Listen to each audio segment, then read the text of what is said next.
comment Adam Newman a réussi à lever plusieurs centaines de milliers d'euros grâce à son personal branding. Pour commencer, je vais vous parler de son histoire en quelques lignes. Tout d'abord, Adam Newman est né en Israël. Il y a vécu jusqu'à l'âge de ses 7 ans. Lorsque ses parents décident de divorcer, il s'installe avec sa sœur aux États-Unis où il finit de grandir là-bas. Il faut savoir que Adam Newman a créé 2 entreprises dans sa jeunesse. L'une concernant une marque de vêtements pour bébés, une autre concernant une marque de chaussures pour femmes. Il a réussi à les créer grâce à 100 000 euros que lui avait généreusement offert sa grand-mère, mais ça a été un échec cuisant, vraiment un échec. Mais je crois qu'il avait tellement l'entrepreneuriat dans l'âme que rien ne pouvait l'empêcher de continuer à entreprendre. Et justement, pour pouvoir payer son loyer à cause de ses difficultés d'entrepreneur, il a l'idée de sous-louer une partie de son loft à des entreprises en journée. Et de fil en aiguille, il a l'idée de finalement transformer ce concept en espace de coworking. Il demande l'autorisation à son propriétaire. Son propriétaire lui montre un immeuble qu'il vient d'acheter, dans lequel il a investi. Et Adam Newman a vraiment une intuition à ce moment-là où il se dit, mais on pourrait louer ces espaces, en fait, tout cet espace, c'est un immeuble de 5 étages, on pourrait louer cet immeuble en le parcellant de telle manière qu'on le mette à disposition de travailleurs indépendants. Il faut savoir qu'à ce moment-là, on est en 2008, on est en pleine crise des subprimes. Donc, en fait, il se sert du contexte dans lequel il est, je dirais même la conjoncture, et il comprend que il y a énormément en fait de chômeurs qui se retrouvent, donc de personnes des cadres, etc., qui se retrouvent au chômage à cause de cette crise financière qui a vraiment, vraiment touché de plein fouet les Américains. Nous, en France, on a été quand même nettement moins touchés par ça parce qu'on n'a pas la même culture financière, etc. Donc là-bas, ça a vraiment provoqué quelque chose de chaotique. Ce qui fait que beaucoup de personnes se sont mis à devoir créer leur propre emploi et donc se mettaient à leur compte. Ce qui fait qu'il s'est dit, ces personnes-là, elles ont besoin d'avoir un cadre agréable, d'avoir un cadre chatoyant. Et pour cela, il s'est associé avec un ami qui est architecte d'intérieur. Et l'idée, c'était en fait de faire de ces espaces de travail collaboratif un espace vraiment extraordinaire, je dirais. En fait, ils ont, je dirais même, brandé le lieu. Ils ont appliqué une décoration qu'on retrouve dans des halls d'hôtels de luxe, des entreprises aussi de la Silicon Valley. En fait, quand on se retrouve dans son espace de coworking, on s'y sent tellement bien que vraiment on a du mal à vouloir, entre guillemets, préférer travailler chez soi et accepter le fait d'investir pour travailler dans cette ambiance. Mais ça ne s'arrête pas là. Donc, il arrive à convaincre le propriétaire en question, l'idée se lance et ça marche. Ils transforment le concept, ils appellent ce concept Green Desk. Au bout d'un an, ils revendent tous les deux, donc lui et son ami Miguel, qui est architecte, ils revendent le concept, l'idée, pardon, la marque, même, pardon, ils revendent la marque pour 3 millions d'euros au propriétaire et tout de suite après, ils fondent leur propre marque, WeWork. Et ils la fondent de A à Z, quoi. Ils repartent vraiment à zéro, mais pour donner une véritable ampleur à leur entreprise.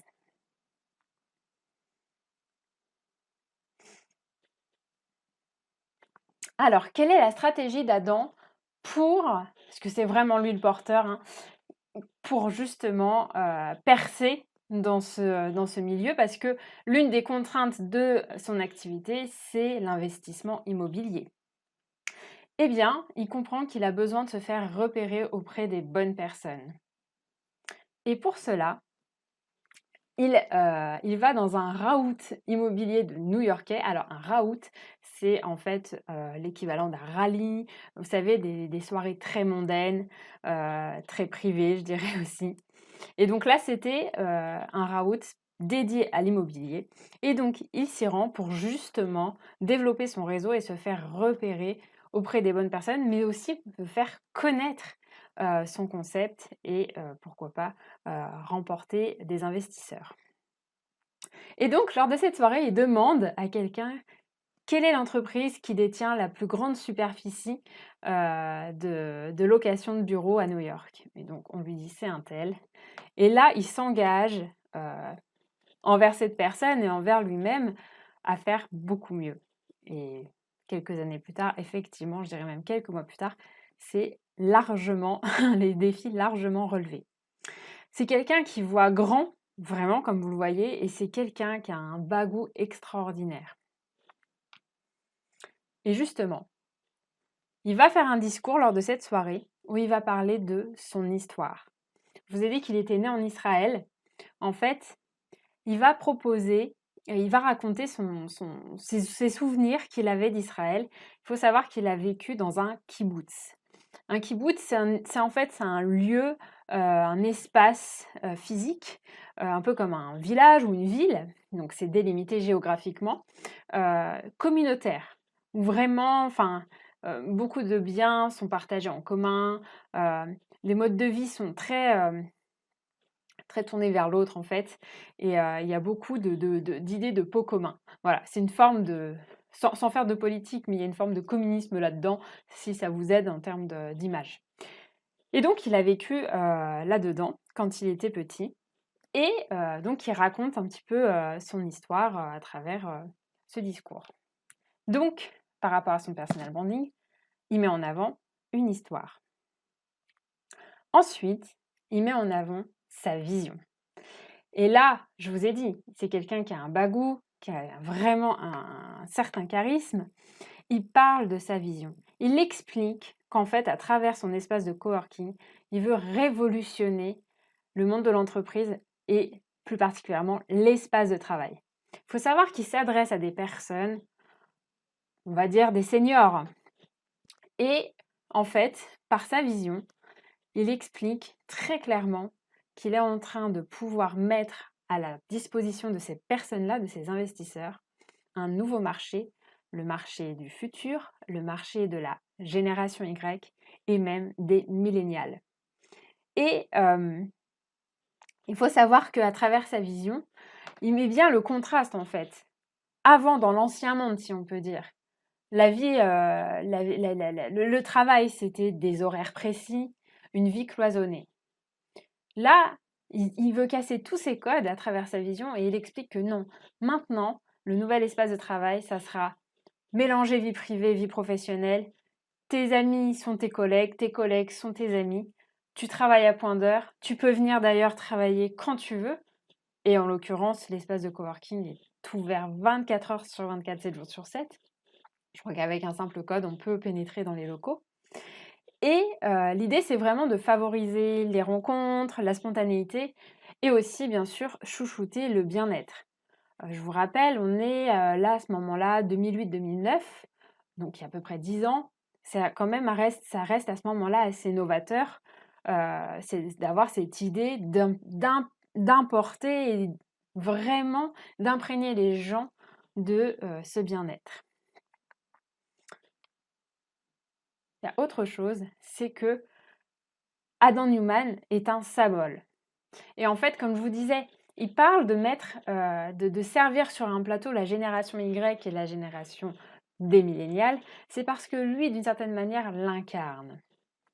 Et que finalement, il est proche de cette génération-là. En fait, il maîtrise totalement les codes de cette génération et il est en mesure de leur parler. Chose dont sont vraiment incapables ces fameux seniors, si on peut les appeler ainsi. Et donc justement, pour soutenir ce côté, ce symbole qu'il représente, eh bien, il a son style. Il faut savoir qu'Adam Newman mesure 1,96 m. Il a toujours eu les cheveux longs, pas très bien lavés, on va dire, jean, t-shirt, donc très décontracté. Et ça, c'est quelque chose, c'est une ligne qu'il a toujours gardée. Toujours.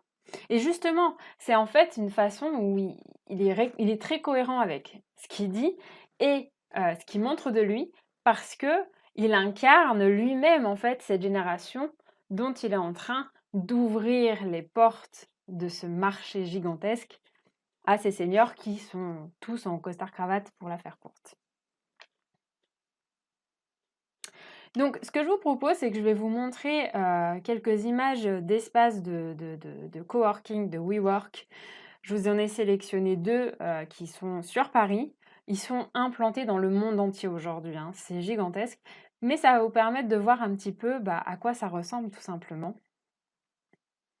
Donc là, comme vous voyez, alors attendez, il faut juste que je hop, voilà. Donc ça, il s'agit, de l'espace de coworking qui se situe au 20 rue Lafayette. Voilà. Je vais vous faire défiler quelques photos. Vous voyez, c'est hyper lumineux. On a des moulures, du parquet, du mobilier vraiment contemporain et en même temps très très esthétique. Franchement, c'est difficile. On a du mal à croire que c'est un espace de lieu de travail tellement c'est beau. Ça fait presque vacances là avec ces palmiers. C'est hyper agréable. Là, il y a la dimension très chic, très élégante d'un très bel immeuble. Donc ça, c'est une salle de réunion. Voilà. Donc ça, c'était un exemple. Et je vous ai pris également le 198 avenue de France, qui est dans un autre style, qui est plus dans un style loft. Vous voyez toutes ces baies vitrées. Et la plupart ont des vues absolument magnifiques. Mais c'est gigantesque, c'est vraiment beau, quoi. C'est vraiment beau. Il y a même une terrasse avec une vue imprenable. Il y en a un, même je crois qu'il y a une vue sur la Tour Eiffel. Enfin, voilà, voilà. Donc je voulais vous montrer un petit peu à quoi pouvaient ressembler les espaces de coworking de WeWork. Et il faut savoir qu'en plus, donc c'est beau, les lieux sont beaux, mais en plus de ça, vous avez, enfin, je veux dire, on n'est pas juste avec du café à volonté. Il y a toutes sortes de thé, enfin, il y a des choses assez excentriques, il y a des espaces de jeu, des salles de jeu, des salles de détente. Et il y a carrément un réseau à part entière. En fait, le réseau WeWork a une valeur en tant que tel parce qu'il y a des opportunités de business qui se font au sein même du réseau, ce qui est totalement cohérent en fait. Et vous avez même la possibilité, si vous souhaitez avoir une implantation, par exemple aux États-Unis ou dans un autre pays du monde, mais à travers le réseau, c'est possible parce qu'il y a une vraie communauté en fait qui est fédérée autour de cette vision. Et clairement, quand on décide de s'installer, de louer une parcelle ou en tout cas le service de WeWork, c'est que clairement on adhère à la vision et à tout ce qui est véhiculé et représenté à travers cette marque. Et on est bien d'accord, tout ça est porté par Adam Newman. C'est vraiment lui qui le porte au fait vraiment de sa gloire. Maintenant, je vais vous parler de l'envers du décor. Donc, le personal branding d'Adam Newman lui a vraiment permis de créer un empire mondial, de devenir le géant de l'espace du coworking au niveau international. Ça, c'est clair et net, c'est incontestable. Par contre, ce même personal branding a également été la cause de sa chute. Et je vais vous expliquer pourquoi. Tout d'abord, Adam Newman a vraiment un talent qu'on ne peut pas lui enlever, c'est que c'est quelqu'un de profondément charismatique. Il a un véritable leadership et il a ce bagou naturel. C'est quelqu'un d'extrêmement convaincant. En fait, c'est un visionnaire qui sait partager sa vision et qui sait fédérer les gens autour de sa vision et finalement emporter les gens avec lui. Et ça, c'est un talent qu'on ne pourra jamais lui enlever. Parce que c'est grâce à ça que clairement, il a réussi à séduire, entre guillemets, les investisseurs. Par contre, on ne peut pas avoir toutes les qualités, mais malheureusement, l'un des défauts qu'il a, c'est d'être un très mauvais gestionnaire. En fait, on lui a reproché d'avoir été très, très, très dépensier déjà à titre personnel. Bon, ça, j'ai envie de dire, ça ne regarde que lui. Moi, je porte pas de jugement là-dessus, mais voilà, ça lui a été, reproché. Et après, sur le plan plus, entrepreneurial, il a investi dans des projets qui vraiment n'avaient pas de sens ou étaient un peu absurdes, du style, il a investi dans le projet d'une entreprise, de création de piscines, qui fait de piscines à vagues. Ça n'a franchement pas de sens. Il a voulu aussi, investir dans un projet qui permettait d'avoir un producteur de lait au curcuma. Bon, là, on est vraiment dans le côté un peu bobo, si je puis me permettre, et sincèrement, c'est pas ça qui allait apporter une valeur ajoutée à sa marque, mais qui allait vraiment le faire décoller, en fait. Donc là, c'est des exemples d'investissements qui en soi n'étaient pas forcément pertinents par rapport à ses objectifs, en tout cas aux objectifs de l'entreprise. Mais il y a aussi autre chose, c'est qu'au fil du temps, il s'est vraiment désinvesti de sa société. Clairement, il donnait des invectives, il disait, il a même imposé les réunions hebdomadaires le dimanche. Donc les salariés étaient obligés de venir travailler le dimanche.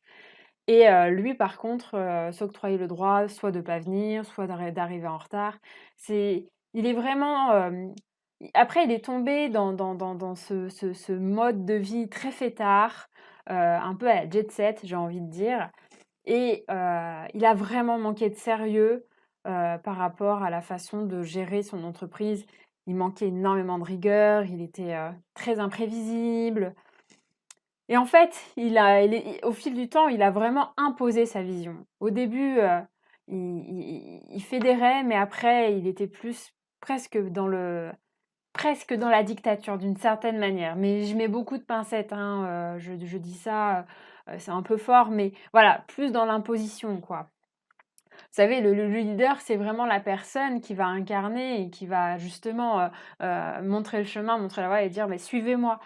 Il l'était comme ça au début et après au fil du temps, il a changé et j'ai envie de dire c'est totalement humain, hein. Je juge pas, voilà, je ne juge pas quand je dis ça, mais voilà, il s'est transformé au fil du temps, ce qui fait que ça a eu un impact sur, en fait, son image de marque à lui, tout d'abord et par ricochet sur, l'image de marque également de WeWork. Il faut savoir qu'il a eu des pertes vertigineuses. En 2018, l'entreprise a généré 2 milliards d'euros de pertes, ce qui est considérable. Et fin 2019, il est passé de 145 000 employés à seulement 10 000. C'est considérable, vraiment considérable. Il faut savoir que des personnes ont vraiment grincé des dents parce que, ce qui peut se comprendre, hein, notamment ces ex-employés qui ont été licenciés, c'est qu'en fait, lui, n'a jamais cessé de s'enrichir et donc de gagner beaucoup d'argent, alors qu'en parallèle, il y avait énormément de personnes qui se retrouvaient au chômage. Donc bon, voilà, des personnes auraient apprécié, qu'il fasse un geste en fait et qu'il pense peut-être un peu moins à lui et qu'il essaye vraiment d'avoir cette dimension un peu plus humaine de partage en fait, parce que c'était quand même ce qu'il véhiculait à travers ses valeurs, hein. Il disait: «Faut pas penser me, faut penser oui». OK, c'est fort, enfin, quand on entend ça, on se dit: «C'est vrai, j'ai envie d'y aller, j'ai envie d'adhérer», mais il faut l'incarner et là, en l'occurrence, il y avait une dissonance entre ce qu'il disait et ce qu'il faisait. Donc ça ne lui a pas fait de bien. Ensuite, il y a eu un problème au niveau des conflits d'intérêts. 2 éléments, j'ai envie de souligner, plus particulièrement. Tout d'abord, c'est que à chaque fois qu'il y avait une nouvelle implantation de WeWork, il s'arrangeait pour acheter des parts d'investissement, des locaux, en fait. Il devenait en partie propriétaire, des locaux dans lesquels WeWork allait s'installer. Et quand je dis qu'il devenait propriétaire, c'était pas au nom de son entreprise, donc de WeWork, mais à son nom propre. Ce qui fait que là, enfin voilà, quand même un petit conflit d'intérêts. Et ensuite, il a en fait en sorte de toucher des royalties avec sa marque Oui, auxquelles il a dû renoncer parce que moralement, c'était pas tenable.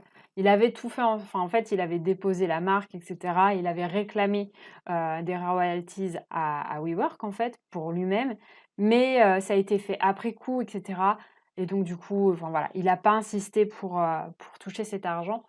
Mais bon, voilà, donc parle de conflit d'intérêts, c'est assez tendancieux, j'ai envie de dire, parce que, voilà, je vous raconte pas juste une chose, il y a ça, plus ça, plus ça, plus ça. En droit, on appelle ça un faisceau de présomption et là, je crois qu'on est dedans. Donc, clairement, qu'en est-il de WeWork aujourd'hui et d'Adam Newman? Pour moi, Adam Newman est vraiment passé du statut de l'homme inspirant à l'homme de la défiance. Vraiment, j'en suis convaincue. C'est triste, c'est malheureux. Je trouve ça dommage en fait. Et à tel point que en septembre 2019, on l'a démis de ses fonctions de PDG. Donc en fait, il a juste un titre honorifique, mais il n'a plus aucun pouvoir sur son entreprise. On l'a clairement exclu, mais ce qui peut se comprendre, hein, parce que à une époque, en 2018, je crois, enfin, elle était valorisée, je crois, à plus de 45 milliards d'euros. Et je crois seulement quelques mois après, elle est passée de 45 milliards à 8 milliards. Enfin, vous voyez, c'est considérable, en fait, le saut qu'il y avait entre les deux. Et il avait la volonté de rentrer en bourse. Et en fait, c'est justement ça qui a mis à jour toutes les dérives et je dirais aussi sa façon de gérer son entreprise qui ont été mises en lumière et qui ont fait que finalement, bah, ça ne s'est pas fait et je dirais même heureusement. Parce qu'en fait, je trouve que c'est un super beau projet. Sincèrement, vous avez vu, c'est beau, ça tient la route, je veux dire, c'est quelque chose qui est bien pensé. Et je pense que si Adam Newman, vous savez, quand on n'a pas le talent, là notamment s'il n'avait pas, il avait pris conscience en fait qu'il n'avait pas ce talent d'être un bon gestionnaire, il suffisait simplement de bien s'entourer. Je sais plus, il y avait un président qui disait ça, c'était un très bon président, mais en fait, il expliquait que c'était pas lui en tant que président qui était bon, c'est simplement parce qu'il avait le talent de savoir bien s'entourer des meilleures personnes pour justement bien gouverner. M'en voulez pas, j'ai un trou de mémoire sur le président. Je crois que c'est un président des États-Unis, mais je ne saurais plus dire lequel. Mais c'était un grand homme. Et je crois qu'en fait, c'est ça qui a péché chez Adam Newman. Et bien sûr qu'on ne peut pas avoir tous les talents, mais par contre, les talents existent. Ils sont tous exprimés, j'ai envie de dire. Et notre devoir, c'est de prendre conscience de ce dont on a besoin et d'aller chercher la ressource, le talent, pour justement bah, faire quelque chose de juste magique. Et donc, ouais, je trouve ça dommage. Après, bah, voilà, c'est entre guillemets, c'est la vie. Je pense que voilà, il en retire un petit peu d'amertume, pardon, de la façon dont a évolué les choses. Mais il faut dire que c'est quelqu'un qui avait vraiment enfin, qui a toujours d'ailleurs, je pense, une ambition dévorante. Je dis pas que c'est mal, je dis pas que c'est bien, il a cet appel au fond de lui, donc il a raison d'y souscrire. Et sans ça, il n'aurait jamais fondé WeWork tel qu'il a fondé. Mais j'espère vraiment que ça va lui servir, entre guillemets, de leçon en termes de sagesse et que ça va lui permettre de grandir. Et c'est la raison pour laquelle je vous ai préparé en fait cette étude de cas sur le personal branding d'Adam Newman. Je la trouve intéressante parce que justement, on voyait les deux aspects du personal branding. L'aspect positif où on voit qu'un personal branding peut vraiment nous faire réaliser des choses assez incroyables en fait. Parce c'est comme s'il était parti de rien quelque part. Donc c'est assez fou. Et en même temps, le même personal branding aussi puissant qu'il puisse être, peut complètement nous plomber. Mais vraiment. Et donc, il faut aussi être prudent vis-à-vis de soi. Et donc, je parle beaucoup des talents et avoir de la conscience dessus. Mais là, c'était l'occasion pour moi de vous dire aussi, ayez de la conscience sur vraiment les gros points faibles qui peuvent générer un frein substantiel à votre objectif ultime ou appelez-le comme vous voulez, enfin à votre rêve, ce qui vous tient à cœur. C'est important. Là, voilà, je trouvais qu'Adam Newman l'illustrait parfaitement. Et je pense que en fait, Adam Newman, avec son talent de très bon communicant, retombera sur ses pattes. Après, la condition qui est en balance pour moi, c'est qu'il va falloir qu'il regagne la confiance des gens. Parce que voilà, il y a quand même une forme de trahison dedans. Et du coup, c'est très très difficile de regagner la confiance des personnes parce que la confiance est quelque chose qui se bâtit sur du long terme, mais une fois qu'elle est perdue, qu'elle est vraiment effritée, c'est quelque chose qui disparaît en un claquement de doigts. Donc, la confiance, c'est vraiment un capital qu'on a tous besoin de chouchouter parce que, quoi qu'il arrive, en fait, je dirais même ça dépasse l'aspect entrepreneurial parce qu'avant tout, l'entreprise, c'est de l'humain. Que ce soit dans la vie privée ou la vie professionnelle, la confiance est un capital en soi. Voilà, donc je vous souhaite une bonne continuation. Si vous souhaitez avoir d'autres vidéos sur d'autres études de cas que j'ai pu faire, vous pouvez les consulter sur ma chaîne YouTube. Et si vous avez des questions, bien sûr, vous êtes la bienvenue pour les poser en commentaire. Je me ferai une joie de vous répondre. Bisous!